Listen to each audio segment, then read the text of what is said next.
जुम्मे की नमाज के बाद लव जिहाद को लेकर शहर काजी का बड़ा बयान। दोषियों को ना तो कब्रिस्तान में जगह मिलेगी, ना ही मस्जिद में सामूहिक रूप से होगा बहिष्कार। जोबट में हुई लव जिहाद की घटना के 6 दिन बाद जुम्मे की नमाज के बाद शहर काजी का बड़ा बयान। दोषियों को ना तो कब्रिस्तान में जगह मिलेगी, ना ही मस्जिद में सामाजिक सुविधाओं से भी होगा बहिष्कार। शहर काजी ने कहा कि इस प्रकार की घटना को यदि कुंवारा अंजाम देता है तो हमारे इस्लाम के हिसाब से 100 कोड़े की सजा है, और इसी घटना को यदि शादीशुदा अंजाम देता तो उसे समाज पत्थरों से मारेगा जब तक वह मर नहीं जाए। इस घटना में दोषियों को समाज कभी स्वीकार नहीं करेगा। शहर काजी द्वारा प्रेस कॉन्फ्रेंस कर यह जानकारी दी। समाज ऐसे लोगों का बाइकाट करेगा। अभी जो अहमद काजी जेल में जिसके घर पे ये चल रहा था, उसके लिए क्या डिसीजन लिया आपकी कमेटी? हमारी पूरे देखिए समाज ने पूरा निर्णय लिया है कि ऐसे जो भी व्यक्ति हैं तो उनसे समाज किसी भी किस्म का कोई ताल्लुक नहीं रखेगा। पुलिस ने धारा लगाई है, उसमें बताया जा रहा है कि लव जिहाद की घटना को अंजाम दिया जा रहा था। इससे आप कितने संतुष्ट हैं?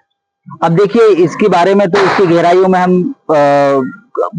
हमें पता नहीं कि इसकी गहराई में क्या है, लेकिन यह है कि हमको अपने संविधान पे पूरा भरोसा है और हमारे संविधान के हिसाब से जो भी उनके लिए सजा होगी और जो सजा उनको दी जाएगी हम उसको बिल्कुल स्वीकार करते हैं, और हम ये चाहते हैं कि ऐसे लोगों को कड़ी से कड़ी सजा दी जाए। दोषियों को मकान तोड़ने की मांग कर रहा है हिंदू जनता, जो भी संविधान में लिखा है और जो संविधान इसके बारे में जो फैसला करेगा हमको स्वीकार है। एक बात ये है, इससे हटके आपके परिवार के आपके भारत को बताने की जरूरत भी नहीं है, हमें बोलने की जरूरत है। बस कुछ असामाजिक तत्व आए इस क्षेत्र में तो वाकई कहने के नाते के कारोबार कर रहे हैं। आप में से भी कुछ ऐसे लोग हैं जिन्होंने अभी चीज बोला कि हमारे कौन तो जड़ी है गांडू है, ऐसा बोला पब्लिक पहले से बोला, ये तो हम जवाब देते।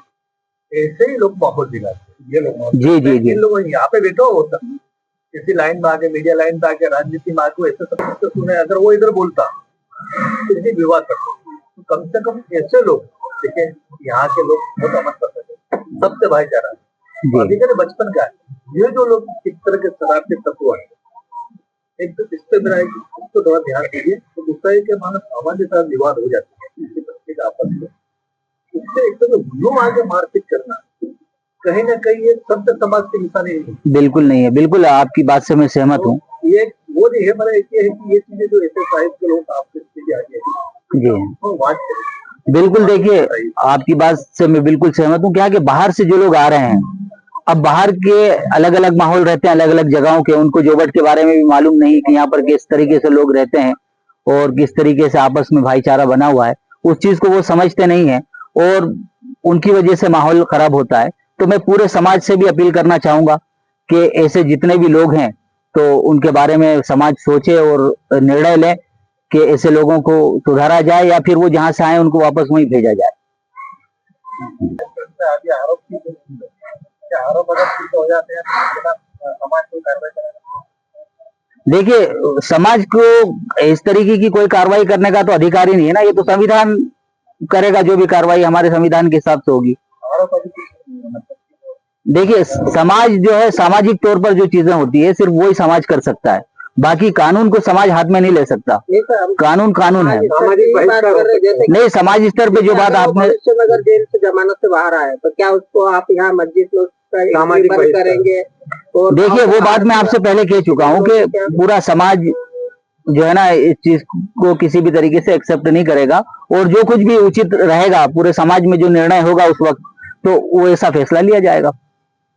परिवारों का बहिष्कार कर रहे हैं तो इस मामले में देखिए जो भी दोषी है वो उन दोषियों का हम मतलब किसी भी तरीके से सपोर्ट नहीं करते, और हम ये चाहते हैं कि जो भी कानूनी सजा है उनको दी जाए।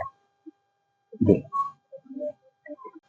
कि अभी जो घटना हमारे जोबट में घटी तो पूरे मुस्लिम समाज की ओर से मैं इसकी कड़ी निंदा करता हूं, और किसी भी तरीके से हम इसको अप्रिशिएट नहीं करते हैं और हम इसकी कड़ी निंदा करते हैं।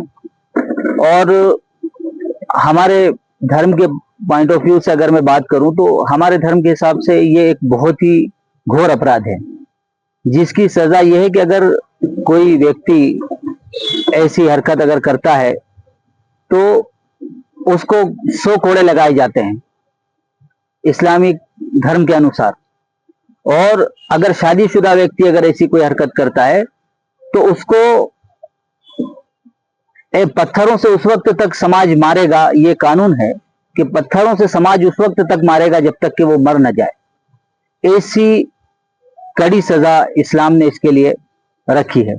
और मैं एक बात यहाँ पर हमारे मोहम्मद साहब की कोट करना चाहूंगा कि उनके पास एक नौजवान व्यक्ति आया और उसने कहा कि मुझे इस दुष्कर्म की आप इजाजत दीजिए। तो उनके साथी जो मोहम्मद साहब के साथ थे सल्लल्लाहु अलैहि वसल्लम आसपास, तो वो एकदम नाराज हुए कि ये व्यक्ति कैसी चीज के लिए इजाजत मांग रहा है।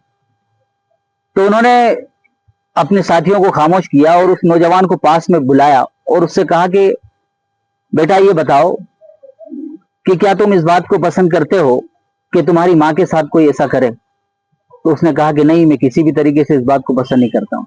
फिर कहा कि अच्छा ये बताओ तुम इस बात को पसंद करते हो कि कोई तुम्हारी बेटी के साथ ऐसा करे। कहा कि नहीं पसंद करता। तो आपने कहा कि देखो, लोग भी ये पसंद नहीं करते कि उनकी माँ के साथ ऐसा किया जाए या उनकी बेटी के साथ ऐसा किया जाए। फिर आपने पूछा कि अच्छा ये बताओ तुम्हारी बहन के साथ कोई ऐसा करे तुम पसंद करते हो। उसने कहा कि नहीं, मैं बिल्कुल पसंद नहीं करता हूँ। तो आपने कहा कि लोग भी ये पसंद नहीं करते। तो उस नौजवान को इस तरीके से ये बात समझाई कि अगर तुम किसी के भी साथ ये काम, अगर ऐसे ही कोई हरकत करते हो, तो वो किसी ना किसी की माँ होगी, किसी की बहन होगी, किसी की बेटी होगी। तो उस नौजवान के इस तरीके से ये बात समझ में आ गई। उनके समझाने का अंदाज इतना अच्छा था कि फिर जिंदगी में कभी उसने ऐसा कोई दुष्कर्म करने के बारे में सोचा भी नहीं और कभी उसने कोई गलत निगाह उठाकर कभी किसी की तरफ नहीं देखा। तो हमारा धर्म इस बात को कहता है और इस चीज की कड़ी निंदा करता है। और जो घटना अभी हुई, तो हम उसके बारे में ये कहेंगे कि उनको, ऐसे अपराधियों को कड़ी से कड़ी सजा देनी चाहिए।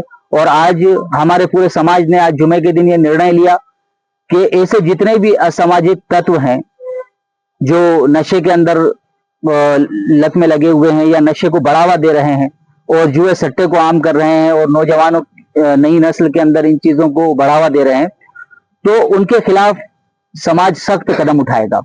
पहले तो उनको हम प्यार से समझाने की कोशिश करेंगे। अगर वो समझते हैं तो बहुत बेहतर है, और अगर नहीं समझते हैं तो फिर समाज बहुत कड़े कदम उनके खिलाफ उठाएगा। उनके लिए कब्रिस्तान भी ऐसे लोगों को नहीं दिया जाएगा। अगर उनकी मृत्यु होती है तो कब्रिस्तान में उनको दफनाने की इजाजत नहीं होगी।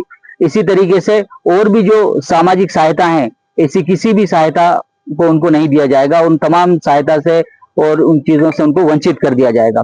तो इस तरीके से समाज ने कुछ निर्णय लिए हैं और मैं पूरे नगर वासियों से अपील करता हूं कि हमारा नगर ये एक सांप्रदायिक सौहार्द की एक मिसाल रहा है हमेशा से, और हम हमेशा इस बात की कोशिश करते हैं कि इस नगर के अंदर सांप्रदायिक सौहार्द बना रहे और लोग आपस में एक दूसरे के सुख दुख में साथ दें, एक दूसरे के काम आए और मिलजुल कर भाईचारे के साथ रहें।